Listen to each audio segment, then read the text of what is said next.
सध्याच्या डिजिटलायझेशनच्या युगामध्ये तुम्हालाही तुमचा ब्रँड अगदी कमी खर्चामध्ये अनलिमिटेड लोकांपर्यंत पोहोचवायचा आहे का? मग सोशल मीडिया ऍडव्हर्टाइजमेंट हा एक बेस्ट ऑप्शन आहे. परंतु योग्य पद्धतीने सोशल मीडिया ऍडव्हर्टाइजमेंट कशी करावी जर तुम्हाला माहिती नसेल तर आजचा व्हिडिओ शेवटपर्यंत बघा.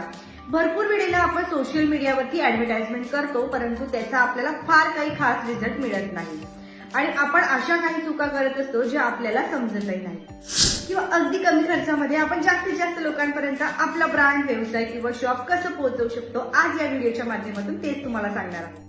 आपण कुठलाही सोशल मीडिया ऍडव्हर्टाइजमेंट करत असताना सगळ्यात महत्वाचं असतं की त्या प्लॅटफॉर्मचा फॉलोअर बेस हा किती आहे. फॉलोअर बेस हे डिसाईड करतं की तुमचा व्हिडिओ जर त्या प्लॅटफॉर्मवरती पोस्ट झाला तर तो किती लोकांपर्यंत पोहोचेल, किती लोक त्याला लाईक करतील, किती लोक तो व्हिडिओ फॉरवर्ड करतील, किती लोक तो व्हिडिओ शेअर करून त्याला कमेंट्स करतील. यावर डिपेंड असतं की तुमचा व्हिडिओ किती लोकांपर्यंत पोहोचणार आहे. त्यामुळे कुठल्याही प्लॅटफॉर्मवरती ऍडव्हर्टाइजमेंट करत असताना सगळ्यात महत्वाचं आहे तो म्हणजे त्या प्लॅटफॉर्मचा फॉलोअर बेस हा किती आहे. जेणेकरून जेवढा जास्त त्या प्लॅटफॉर्मचा फॉलोअर बेस असेल तेवढी जास्त तुमची ऍड त्या लोकांपर्यंत पोहोचणार आहे. आता नेमकं फॉलोअर बेस म्हणजे काय, एक बेसिक माहिती समजून घेऊया. फॉलोअर बेस म्हणजे त्या चॅनलला, त्या प्लॅटफॉर्मला तेवढ्या लोकांनी फॉलो केला, तेवढे लोक, तेवढे नागरिक ते चॅनल बघतात.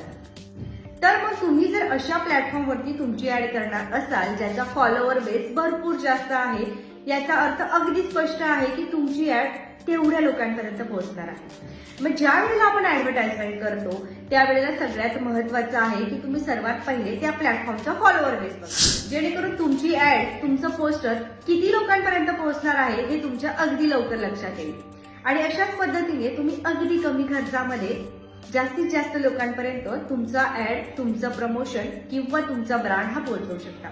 त्याचबरोबर सोशल मीडिया प्लॅटफॉर्म ऍडव्हर्टायझिंग व्यतिरिक्त ऍडव्हर्टाइजमेंट करण्याचे अनलिमिटेड असे ऑप्शन्स आहेत. ते ऑप्शन्स तुम्हालाही जाणून घ्यायचे आहे का? मग कमेंट सेक्शन मध्ये नक्कीच सांगा. आपण भेटूया अशाच पुढच्या सिरीजमध्ये ऍडव्हर्टाइजमेंट कशी करावी.